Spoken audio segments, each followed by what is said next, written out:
ओम शांति।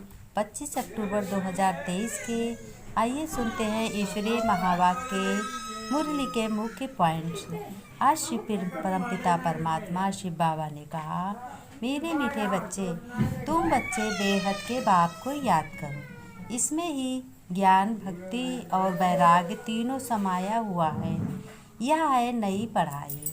बाबा ने कहा, बच्चों, तुम्हें भगवान मिला है, इन्हीं को याद करो। कोई गफलत में मत फंसो। अपना काम करते हुए अपना जीवन मौज मस्ती में अपना काटो और सब परमपिता परमात्मा के भरोसे रहो। सब बाबा ने प्रश्न में कहा, संगम पर बच्चों ज्ञान और योग के साथ साथ भक्ति भी चलती है। वह कैसे चलती है?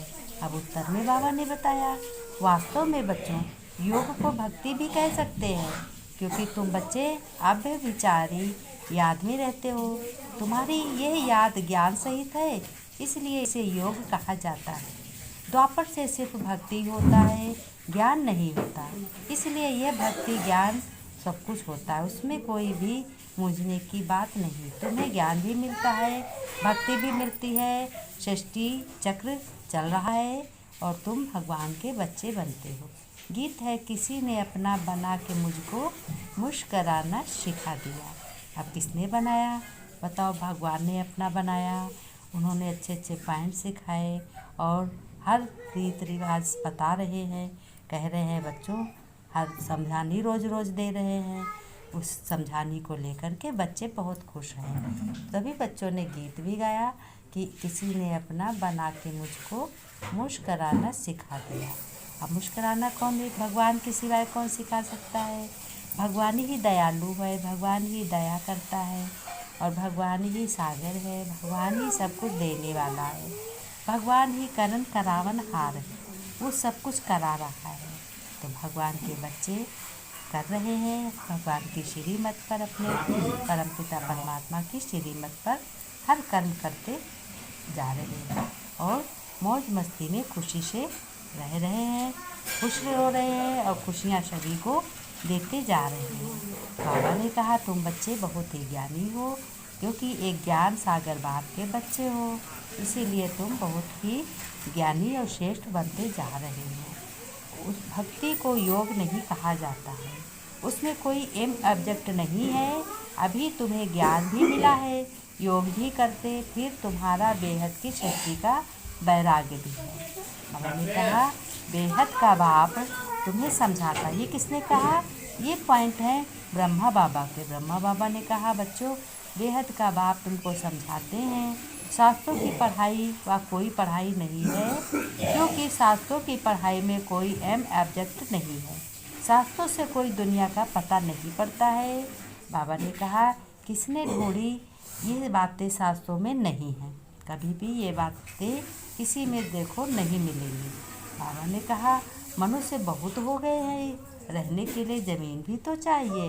अब ये सब बातें पढ़ाई की हैं, इसको एजुकेशन कहा जाता है।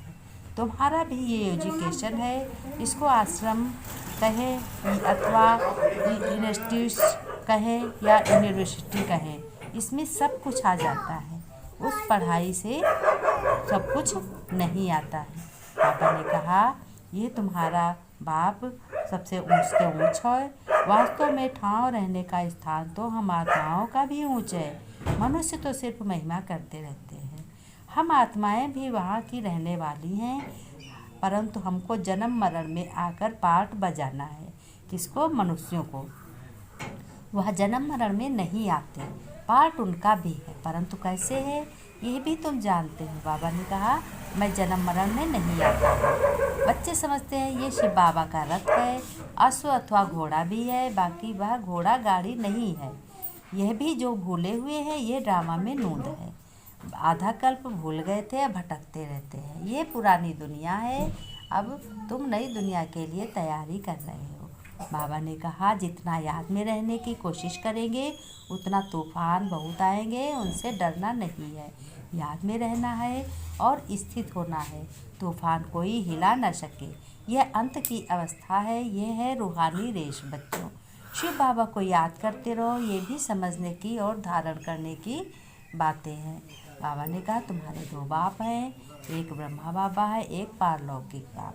बाबा ने कहा क्षण भंगुर के लिए खुशी मनाते हैं, लेकिन तुम ब्राह्मण योगी और ज्ञानी हो, तुम्हें हमेशा खुशी रहती है, कभी कम नहीं होती। ये तो क्या क्या माथा मारते रहते हैं। बाबा ने कहा तुम बिना कोई तकलीफ की ऐसी जगह जाने का पुरुषार्थ करते हो जहाँ और कोई जा न सके। एकदम तुम ऊंच ते ऊंच परमधाम में जाते हो, अपने परमपिता परमात्मा को याद करते हो।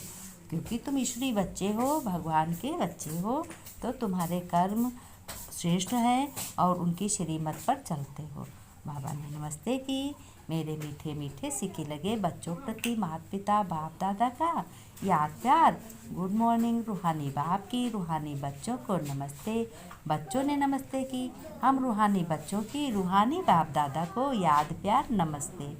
बाबा ने धारणा के लिए मुख्य सार दिए हैं। बाबा ने कहा घर गृहस्थ में रहते हुए नष्टो मोहाबी बनना है, साथ साथ सबसे तोड़ निभाते हुए और कमल पुष्प समान रहना है। दूसरा है धारणा करने के लिए ज्ञान का धन दान जरूर करना है। ज्ञान और योग से अपनी कमाई जमा करनी है, बाकी ध्यान दीदार की आश नहीं रखनी है, भटकना नहीं है। वरदान में बाबा ने कहा संतुष्टता के लिए सर्टिफिकेट द्वारा भविष्य राज्य भाग्य का तख्त प्राप्त करने वाले संतुष्ट भाव। बाबा ने कहा संतुष्ट रहना है और सबको संतुष्ट करना है। ये स्लोगन सदा उनके मस्तक रूपी बोर्ड पर लिखा हुआ हो।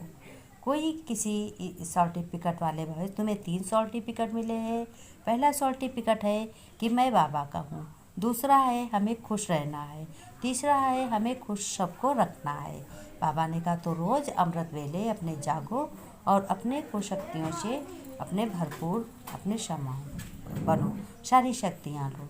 बाबा ने कहा वह सदा प्रसन्न रहेंगे जो संतुष्ट रखेंगे और रहेंगे। स्लोगन में बाबा ने कहा आपस में स्नेह और संतुष्टता संपन्न व्यवहार करने वाले ही सफलता मूर्त बनते हैं। बाबा ने कहा इस स्लोगन को याद रखना, आपस में स्नेह और संतुष्टता संपन्न सबको खुशियाँ देनी है और खुश रखना है। ओम शांति।